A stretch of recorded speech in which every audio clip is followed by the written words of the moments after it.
I'm Tim Byrne. This is Timber Almost Live.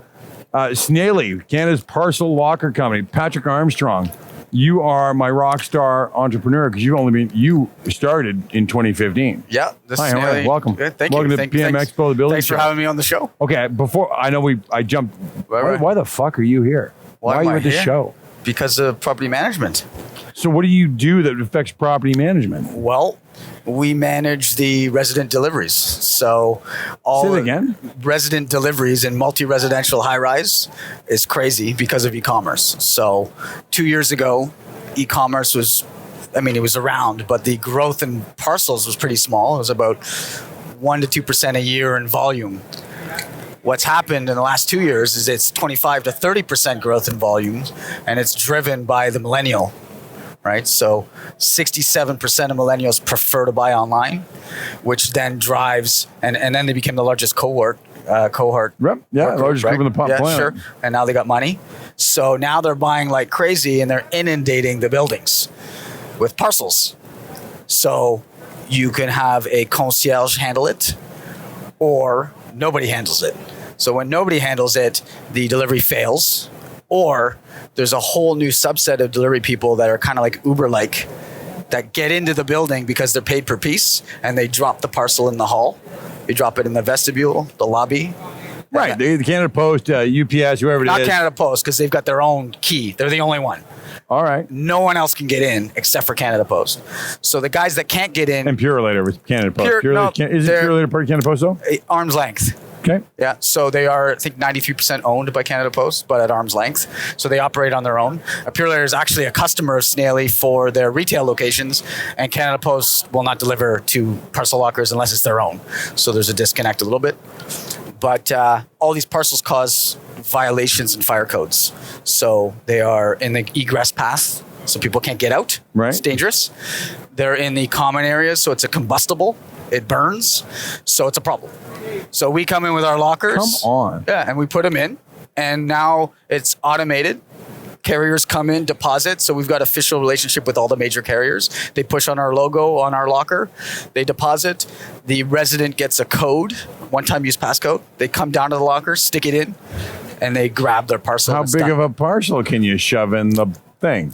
As big as you want. No, the biggest we have is our one door, which is about 42 inches wide, 24 Really? inches deep, and almost 6 feet high.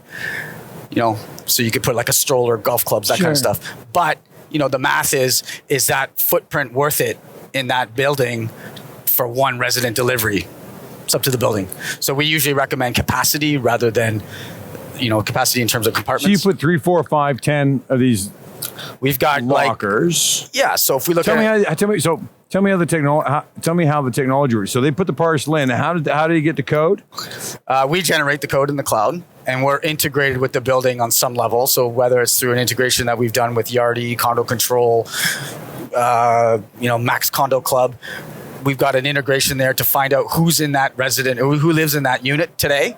Give me their email, give me their SMS. We call in at night to get it updated, and then we generate the code out. And then the resident gets it on their phone. When you're updating that, because of the speed of which occupancy changes. Yep. Are you doing that manually? No. We do an API call at midnight.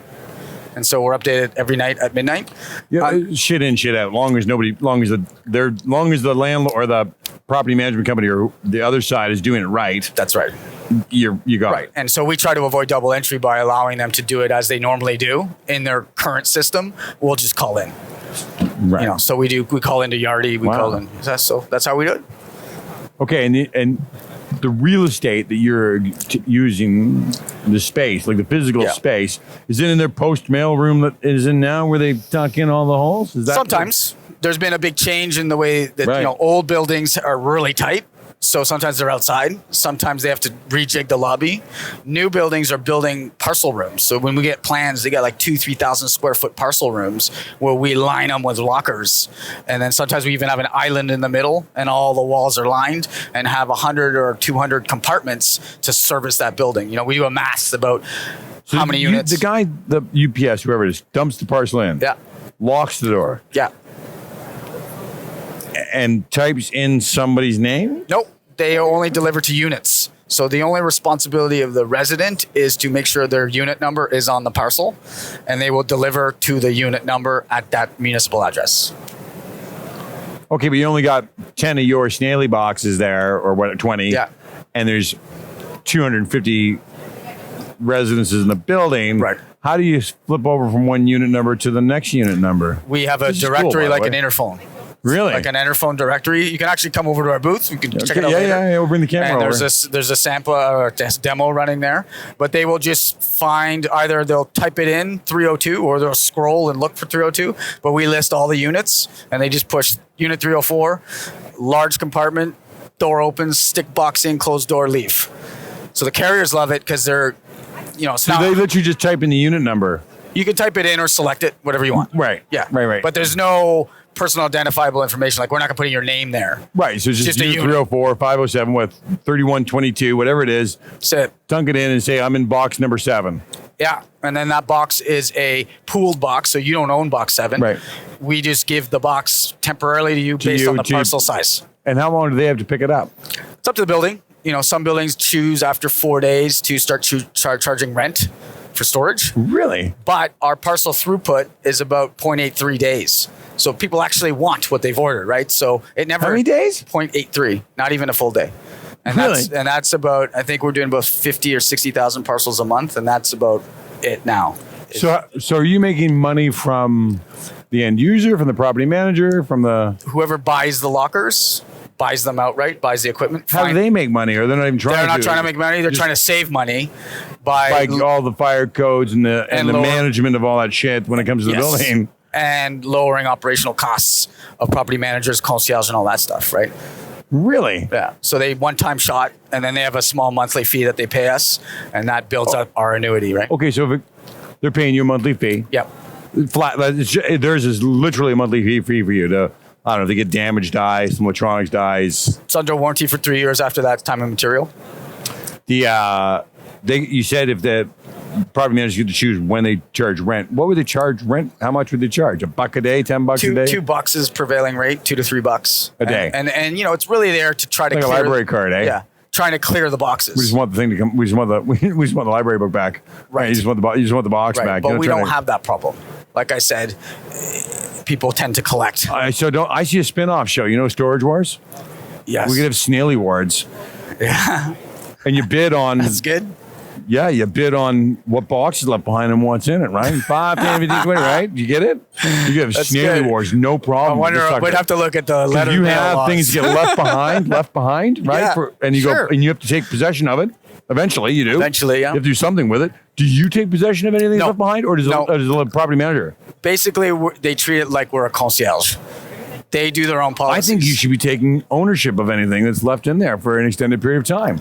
I don't think I want it. I think that's a phenomenal thing to do. Phenomenal thing I to think do. you got a show inside your business. Snaile Wars. Yeah, because you can get people You to could bid be the on, host. get people to bid on the Amazon box or whatever. Because It's not a bad play. I wonder how many of your customers have boxes left behind. 1 a year, 2, 3. I don't know that stat. Somebody but moves, We would you know what I find mean? out. We could find out I mean, you want to know that, right? Because there's so much good fun there for you. for everybody. I To think. host I think also, even if you didn't that, the goodwill. Yes. I mean, there's a Donations. Yeah. Sure. Yeah, there's a good tax write-off, a goodwill Yeah. thing there too, collectively. And I appreciate the one toaster isn't. Yeah. But if you have 100, 200, 300 sites, Yeah. and you There collect you go. 4 or 5 dozen Boxes boxes of per stuff, year, yeah. whether it's clothing, food, I would assume it's popcorn that high maker. because nobody really knows how much parcels are actually flowing through, except for us, because we see You can see it? Well, yeah, we see the transactions. So, and we know when you're full. So we know, like when we go to a building, we say, "Listen, you need 30% of your units in compartments." They're like, "No way," and they buy 15%, and then day 2 they're full. I go, "I told you," because we know it's about 30%. So are they buying them from you or leasing them? buying them or financing them. So they end up owning it. Yes, So it's like owning a card reader system or some kind of other technology. an elevator. Yeah. Have you married with a security company yet? Have you married with an elevator company? Have you married with? We have met with security companies and concierge companies, and obviously we work with a lot of property managers and builders. So the builders like to put them in early as an amenity, and the property managers try to fix the problem after the fact. What the fuck made you go into the business in 2015? What made you go, okay, this is where it's going to go? Sitting at the ski slope, thinking of my next company. Where do you ski? Oh, it's for my kids up in Huntsville, so it's a shitty little hill. In Valley. Yeah, that fucking thing. Yeah, I know. I hate it. I ski once a year because I hate it there. But they ski every week, and I just sat there, and I'm like, you know what? The Canada Post is moving to community mailboxes, and I'm like, there's a business there because there's all these pissed off people now that have to go to the community mailbox. How'd you know? Because they're moving to it. They announced it. Remember? And then Trudeau killed it. Yeah. So before it was killed, I was like, why don't we make sensors that people can buy and put them in so when they actually get mail, they get notified instead of driving to the box all the time. Right. And that morphed into lockers, parcel lockers, right? So are you in that business too? Of Yes. Notifying Yes. So we do consumer? a lot. But not in Canada because we never saw eye to eye with Canada Post, or Canada Post never saw eye to eye with us. But internationally, that business is still thriving, yeah? Really? Yeah. And that's what we do internationally is upgrade legacy boxes. So dumb boxes we put into smarts, and here we do the solution turnkey. 2015 to now, 4 years later, almost 5. Yeah. What's been your growth? Percentage-wise, is it 10, 20% a year? I mean, it was 100 the first year I got it because you go from 0 I'd to say 100. currently we're doing about 45 a quarter. It's growing quick. And the nice thing about here is our competitors are all American. And so when we talk to a Canadian builder and say, listen, not only are we cheaper, we're Canadian and we're going to service this from Canada, they're like, well, okay. Okay, that's a big bonus, right? Yeah, you're Canadian and you're cheaper and you're going to dedicate to us. Does that mean you have to have a shop somewhere where you're got little guys fixing doors and... No, we have partnerships nationally to do break and fix and IT. So we've subbed out it all. So we're covered nationally for fixing and IT issues. So you got guys, like handyman guys running around? They're IT guys. IT guys? Yeah, IT guys. And then distributions through our partnership with AMJ Campbell, which does national distribution and national install with their specialty products team. So everything ships from Mississauga. This is super cool. Yeah, what's my 7th company? So I thought this one out a lot. I took 4 years off the last company. I sat in the hot tub conceiving how's the next one. What was the one 4 years ago? Military headsets. And I sold that one to our competitor, actually. So we did, that was cool. It's going to be a long podcast. It's supposed to be 5 minutes. No, I know it is, but it's super cool. Military headsets was the coolest thing ever because we merged hearing aid technology, hearing protection technology, and radio communications all in one headset. So you and I could shoot guns, talk to each other face to face, and radio out all on the same headset and protect our ears. So it was tuned to human vocals, clipped out the gun, so that you'd be shooting, and then you and I could talk like this, boom, boom, boom. So anyway, what are we doing? Yeah, and then we could. We're dinner night. Yeah. And that was a revolution. And you sold it to the military? No, I sold it to a competitor. Who then? But it was the military. Military was our main. U.S. military was our main customer. Yeah. How the fuck did you get in that business? By accident. Was it by accident? Yeah. Was it really totally by accident? They've all been by accident. Are they really? Yeah. All 7 of them. Yeah, I saw a problem. There was the right timing. When was your first business? How old were you? 21, university. Okay, I was CompuBid. I was actually at this show in like 2001 or something. CompuBid was a buy and sell marketplace for the construction industry. So back then they were faxing everything. Yeah. This was put your bill of material. Yeah. Whatever you're doing, your 2-ton, your 10-ton, you need steel, you need that. And instead of faxing it to your 3 regular guys with no price competition. Fax everybody. Yeah. So we're going to do it online. So back then it was ASP, Application Service Provider, which is the cloud. And back then everyone was scared of the cloud. So it was early, but they would just load it and then they would get like 50 bids. And so the price was hammered down because they all knew there was 50 people, not the regular 3. So that we sold to eBuild, which was funded by the De Gasperis family. Yeah. So they bought it. Romeo De Gasperis, he's passed away since, but he was the architect of that first deal. Fuck off. Yeah. He bought it from me when I was like 22. All right, so you're loaded. You made a lot of money over the years. Over the years, we've done well. Yeah. Yeah. Partners? Are you always a solo ship? I had partners all the way through till this one. And this one you have partners? No partners. No partners. Zero. Self-funded. Why'd you choose to do it on your own? I mean, you had good experience with partners. You went 6 times with partners. Now the 7th time you go, no, I'm not doing it now. It's always hairy with partners, man. And it never really, yeah. And I know I've been screwed over by some. Yeah, I've never been screwed, but I've certainly had to bite my tongue for a lot of it. And so this one, I wanted full control about everything, how we're going to market, how much. So when do you sell it all? When the network's big enough that somebody wants it, right? There'd be like a lot of prospective buyers, clearly. There's Mr. Andrew Lowe from VP of Oxford Properties. He's a customer. He just did half his portfolio with us. Really? Yeah. So they did 4 properties in Montreal. What dollar value? So how many boxes do you need before you go to the market to sell it? Because that's all you're doing, right? Yeah, I'd say grow it to sell it. We're at over 100 sites now. I would say 300-400 sites. And then you're ready to go to the market. And you're out. Well, then it becomes valuable to a lot of people. Right. Because could be valuable to Amazon. But you're selling this. You're selling when you sell it. Sorry. When you sell your product, you're selling the boxes outright. So the hardware is sold. Yes. But you're receiving a monthly fee. Software license. Software as a service. But could they not bring in another software service in? That would be a pain in the ass. You'd have to reconfigure all the hardware, and then you'd have to do the cloud. So you got 2 pieces of software to deal with. And, you can't just, I can't go to my competitor and say, That's fucking awesome. Yeah, so an Amazon would be a good buyer because Amazon's all about customer experience, and they have the same problem as everybody else is delivering to a building. You stayed home for 4 years and did nothing. Sat in the hot tub. Yeah. I like that. I've done that. And trained for Ironman. That's what I did for 4 years. Really?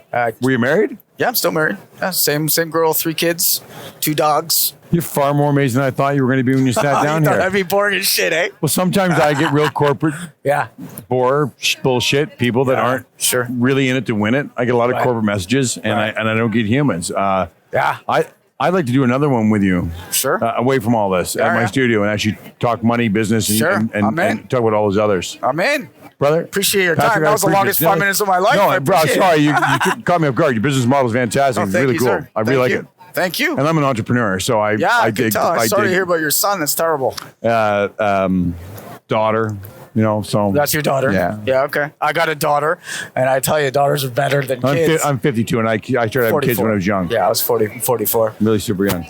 Yeah, so. We're done. We're done. This is Tim Byrne from Timber Almost Live. We are done. That was the longest 5 minutes ever. Longest 5 minutes ever, but that was super fun. Thank you very much so much. Again, appreciate it, Patrick. Appreciate it. Thank you. Yep.